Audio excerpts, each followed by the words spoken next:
Well, hello everybody and welcome back to the All Saints podcast. After a couple of weeks with interviews, last week with Delana Brooks of the Pregnancy Help Centre of Fort Worth and the week before with David Barnson, you've just got me this week with something of a public service announcement and some information that I think you might find interesting and helpful, certainly for your prayers and perhaps also in the coming months and years.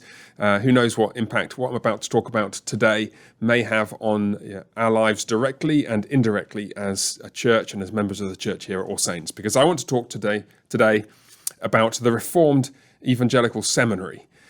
Now, I've mentioned this a little bit on a few occasions in the past, but let me just step back slightly and just sketch the background again to this initiative.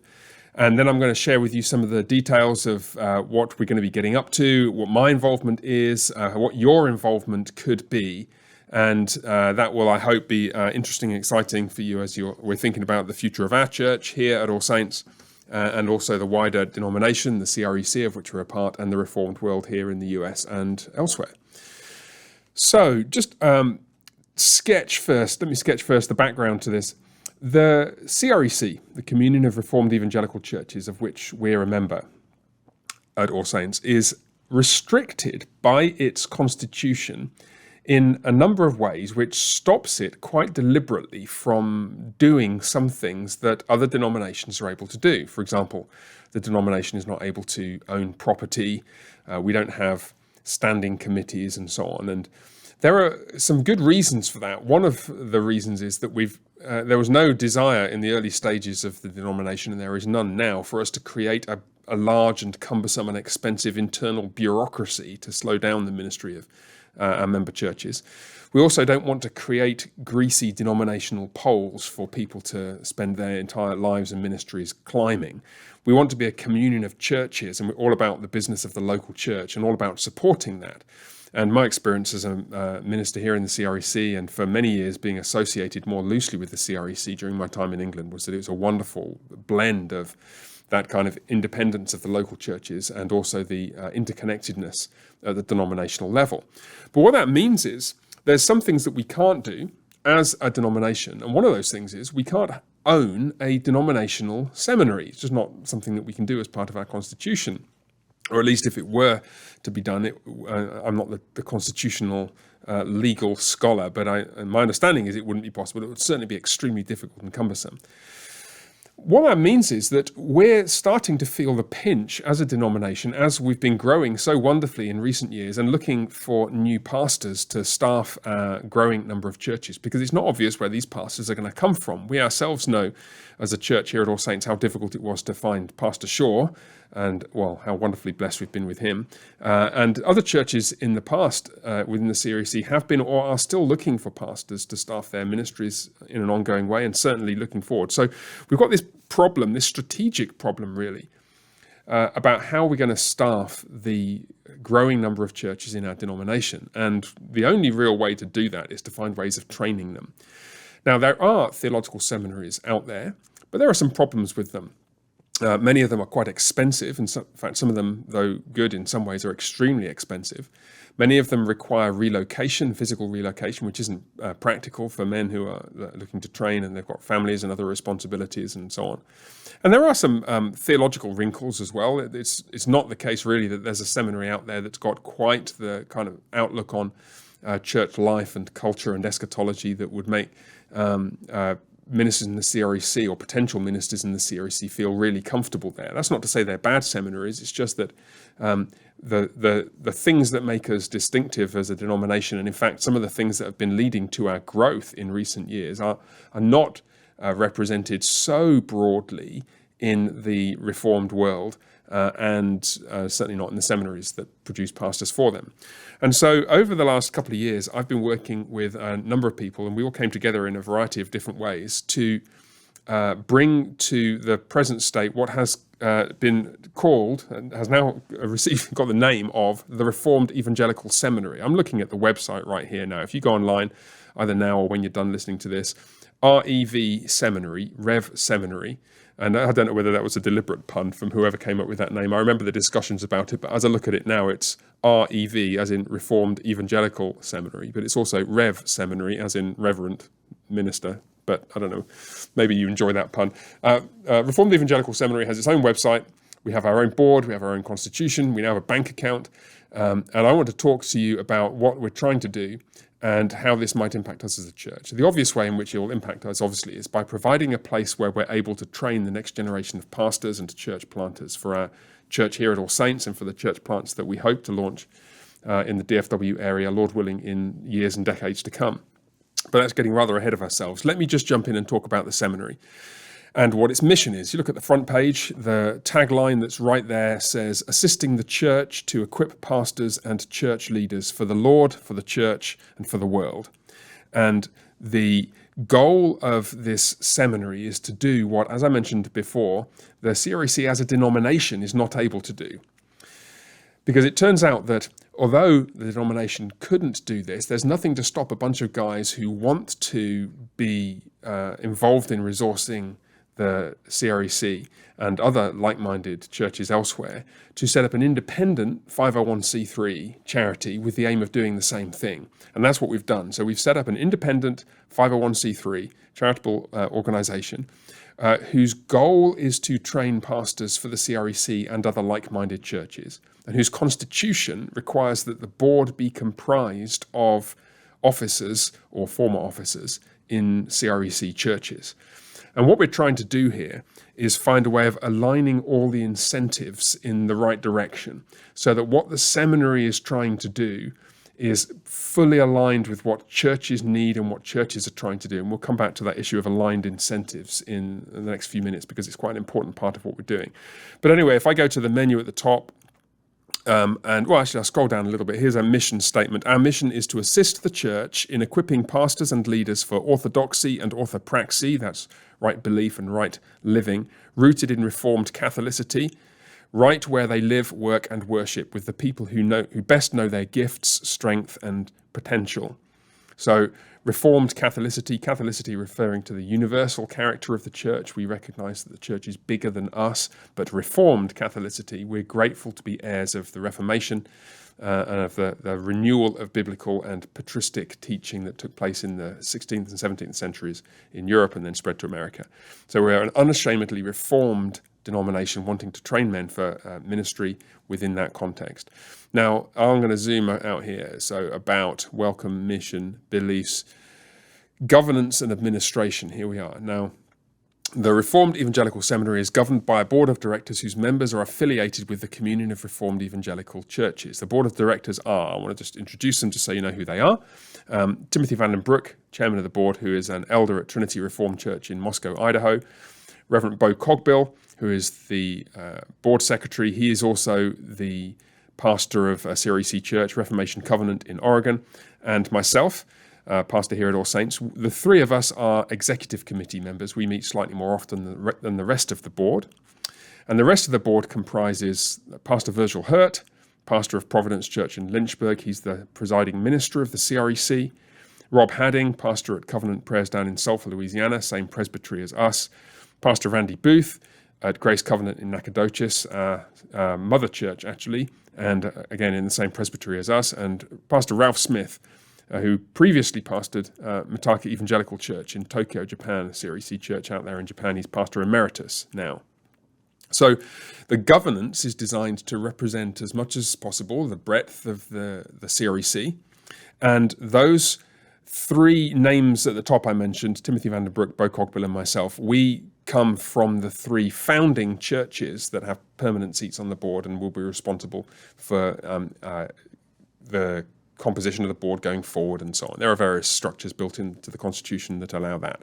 Those three churches have also, we at All Saints and the other two churches, have made quite substantial financial contributions to get the seminary off the ground.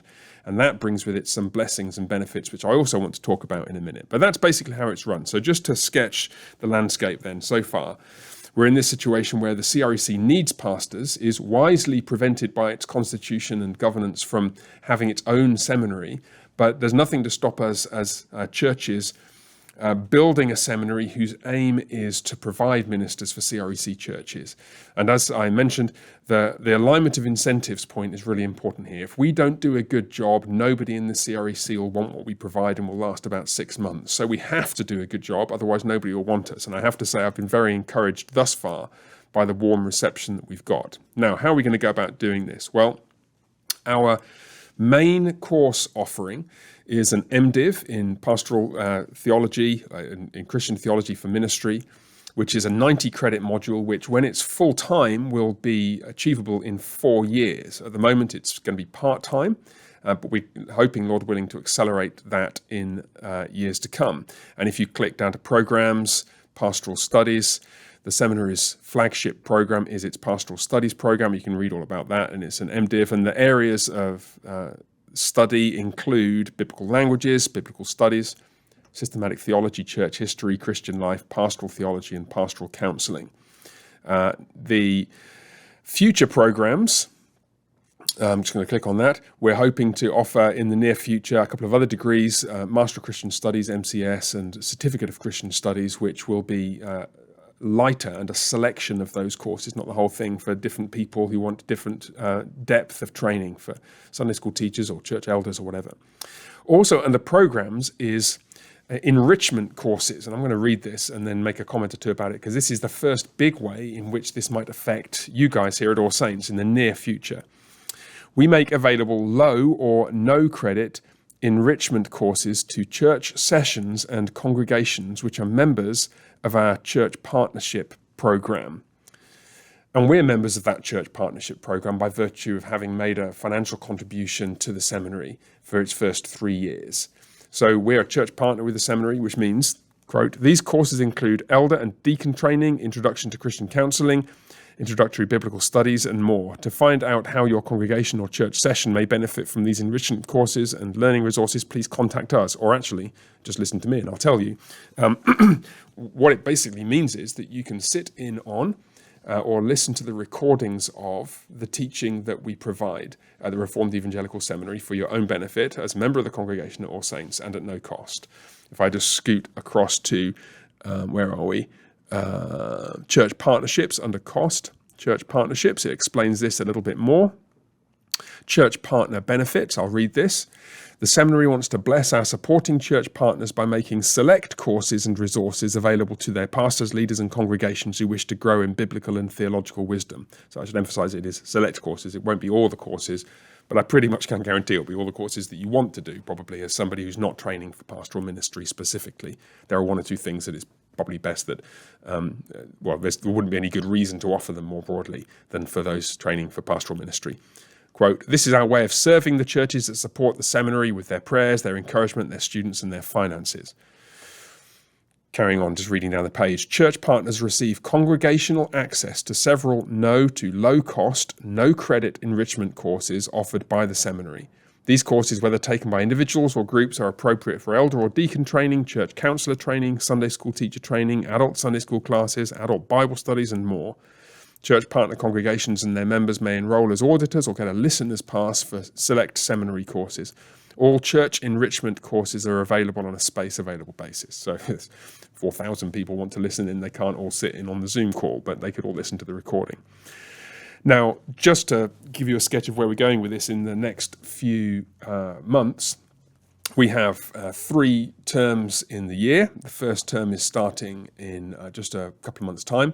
There'll be 2 courses running. One is a Greek course taught by Britton Brewer up at Reformation Covenant in Oregon, and the other is an ethics course, which I'm going to be teaching, which is going to be probably Tuesday evenings, 10 or 11 weeks. There's 1 week going to be missing because of presbytery commitment.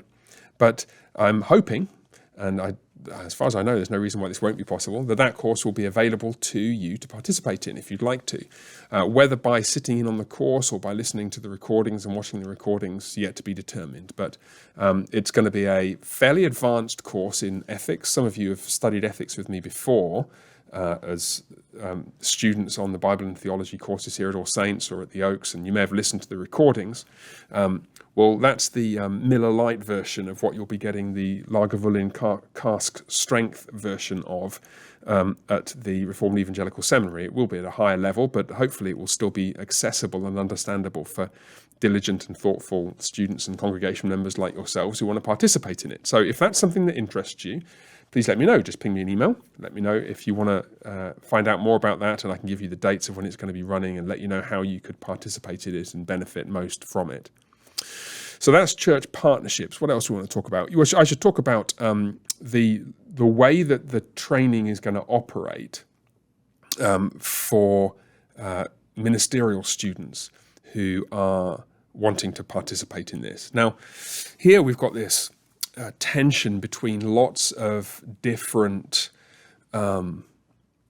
motives pulling us in different directions. On the one hand, nobody has ever found a better way of teaching person to person than by sitting down in a room together physically in the same space and talking to each other and listening to each other and praying and working through material together. That's the best thing that's ever been come up with, that anyone's ever come up with since Plato. And I don't think it's really been improved on. But, of course, it brings costs and downsides. For many people, it means uprooting their families, moving across country, quitting their job, enrolling in an expensive bricks and mortar institution to access that kind of in-person training. And it's just not practical for many people. In fact, it's not practical for precisely the kind of men that we want to encourage to take part in this. Men who've got families of their own, men who are more mature, in their 30s perhaps, or even older. People who've got jobs and therefore can't just quit and let their kids starve while they go off and study theology. So we are going to be offering mostly online programs during the evening so that men who are willing to work hard can combine the seminary training with a full-time job and supporting themselves and their families. That said, we are hoping to offer some in-person conferences, and we're planning to offer week-long residential programs and so on, which will be another opportunity for people to get the training that they need in a context where they are with their fellow students and lecturers. But of course, what that means students aren't getting is the week-by-week in-person mentoring from the seminary. And this is where the blended learning and mentoring elements come in. If you are on the website and you click down to blended learning, and then particularly down to the next one that says mentoring, a key element of the seminary's pastoral training is its mentorship program. The seminary uses ordained pastors and elders to provide personal and pastoral mentorship for all full-time and part-time MDiv students during their enrollment. What that means in practice is that a man who's a student at the seminary will be mentored by almost certainly his own pastor or one of his pastors in the church where he's serving. So it does involve a time commitment from that church. But this is another point at which we're all about aligning incentives. We want to have people studying at the seminary who are exactly the kind of people that the church leadership would want to invest in, both time and financially, because otherwise, why would we want to encourage them to study theology? If you've got a man who really wants to study theology to become a pastor, but his church thinks, oh, no, this guy isn't really the right person and we don't want to invest any time in him, he's probably not a good candidate. It's possible he might not be in a great church, but leaving that aside, if he's in a good church and the church isn't ready to support him, then probably he's not ready for seminary after all. So what we're trying to do is to provide something where everybody benefits from a shared vision of where we're all going. The church wants to train this guy, perhaps for one of their own church plants or as a gift to the broader church. The man himself wants to train, and the seminary is able to provide resources which are accessible to him without leaving his current situation where he's known, where he can be mentored, and where he can continue to provide for his family during his training. What else have we got here? Faculty. I should make one final comment about faculty. This is an eye-wateringly impressive list, partial list at the present time, of people who will be teaching in the near future at the Reformed Evangelical Seminary. I somehow managed to have found my way onto a list of Reformed theological luminaries, including Dr. Roy Atwood, Randy Booth, Pastor Randy Booth from Grace Covenant in Nacogdoches, Pastor Brito, Yuri Brito from Providence in Pensacola, who many of you will know. Obviously, Bo Cogbill up in Reformation Covenant is going to be teaching. John Decker is going to be teaching biblical languages. Timothy Edwards, formerly at New St Andrews College, where he was the dean, I think, and he was certainly teaching Hebrew and a bunch of other things. And Peter Lightheart, who is going to be teaching... He's teaching Gospels, that's right, after Christmas. Second term this year, he's teaching a course on the Gospels. I'm going to be trying to keep up with that lot in the quality of the courses that I'm hoping to offer, beginning with this ethics course this fall. One final name to mention is the first name I mentioned on that list, Dr. Roy Atwood. Many of you will know Roy's name from his time as president of New St Andrews College in Moscow, Idaho, where he was the first president. I believe he was the first president, yeah, and served there for many, many years. And previously and since then has had experience in higher education administration and in teaching. He's been a visiting professor at several institutions all across the world. It is hard to find somebody who knows more about higher education administration and leadership than Roy Atwood. I'm actually hoping to get him on this podcast at some point in the next few weeks. So I'll be able to interview him and he can tell you himself how we've been shaping and seeking to shape the seminary. But Dr. Atwood accepted the role as our first president at the Reformed Evangelical Seminary. And I cannot tell you how much output he has produced already, just as we've been getting ready for the start of the academic year. We were moving pretty quickly, and as soon as, actually with Dr. Atwood's help initially as a consultant, when he took the post of president, I think he just shifted up about 4 gears and started producing vast amounts of vitally important material to build the underlying structures of the seminary and to shape our legal and pedagogical frameworks so that they're all legal and compliant, and they all offer the best possible program of study for our students. So having Roy Atwood at the helm as president, so he's as president, he reports to the board in relation to what he does. We had a board meeting just earlier this week, and it was just mind-blowing how much stuff he's done, how fast we're now moving towards our first academic term this fall. So it's exciting. And if you think about it in the context of the broader shape of the CREC, God has blessed us wonderfully with growth within our churches. An increasing number of churches, including ourselves, are starting to think about church planting.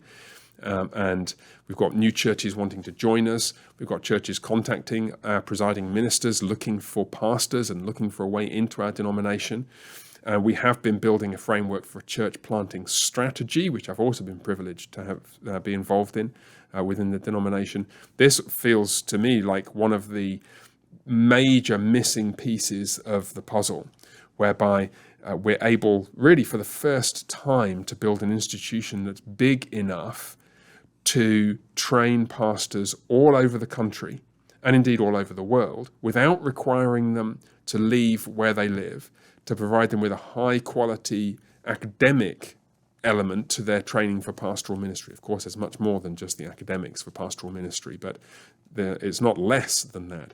And so for the first time, we're spinning up the wheels, getting ready for the launch of an institution which has the potential to provide those resources for our denomination and for many other churches beyond. So it's exciting. And I hope that you'll remember us as our board and the students in your prayers. We have about a dozen or more students. In fact, I had a conversation just yesterday with a pastor who has another man in his church who's looking to, well, the church is keen to support us, and they have a prospective student. So the numbers are going up all the time, but it's really exciting. I should mention, just in passing as we finish, the Reformation Bible Institute, which was run by Reformation Covenant Church in Oregon City, is something of a precursor organization to this one. And some of those students are transfer students from that previous institution to this. But the Reformed Evangelical Seminary is going to be aiming to do things that RBI wasn't trying to do, along the lines that I've explained today. So exciting times. What a wonderful time, and what a privileged time to be a believer, and what a privileged place to be a member of the body of Christ, as we're seeing all the wonderful things that he's doing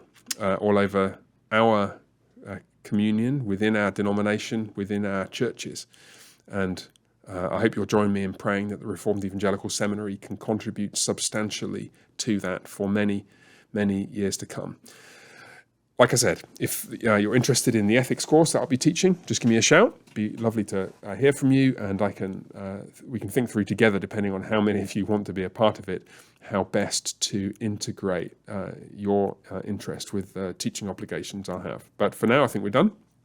Please do go ahead and share this with your friends if you think they find it helpful. As always, feel free to get in touch with any questions or anything you want to know, and we can talk about it here or in some other context. But for now, God bless, and bye for now.